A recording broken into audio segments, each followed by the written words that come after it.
Cricket అభిమానులు ఎంతగానో ప్రేమించే ఐపీఎల్ 2024 సీజన్ ఎప్పటి నుంచి మొదలు కానుందో ఇప్పుడు చూద్దాం.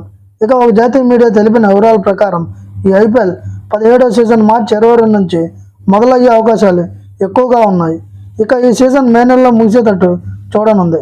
అలాగే జూన్ నెలలో T20 వరల్డ్ కప్ కూడా దృష్టిలో ఉంచుకొని ఐపీఎల్ని వీలైనంత త్వరగా ముగించాలని బీసీసీఐ భావిస్తున్నట్లు తెలుస్తుంది.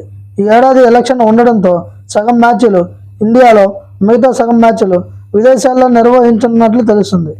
ఈ ఐపీఎల్కి ఎలాంటి ఇబ్బంది కలగకుండా ఉండడానికి ప్రస్తుతం బీసీసీఐ అధికారి జైషా కేంద్ర ప్రభుత్వంతో కలిసి పనిచేస్తున్నట్లు సమాచారం.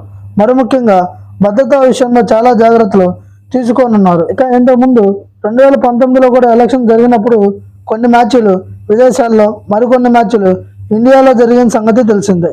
ఇక ఇప్పుడు కూడా అలాగే నిర్వహించేందుకు బీసీసీఐ ప్లాన్ చేస్తుంది. ఇక అలాగే ఐపీఎల్ కంటే ముందు ఉమెన్స్ ప్రీమియం లీగ్ ప్రారంభం కానుంది. ఇక ఈ ఐపీఎల్ మొదలయ్యేలోపు ఉమెన్స్ ప్రీమియం లీగ్ ముగించేందుకు ప్లాన్ చేస్తుంది బీసీసీఐ. ఈ వీడియో కనుక మీకు నచ్చినట్లయితే please like, share and subscribe.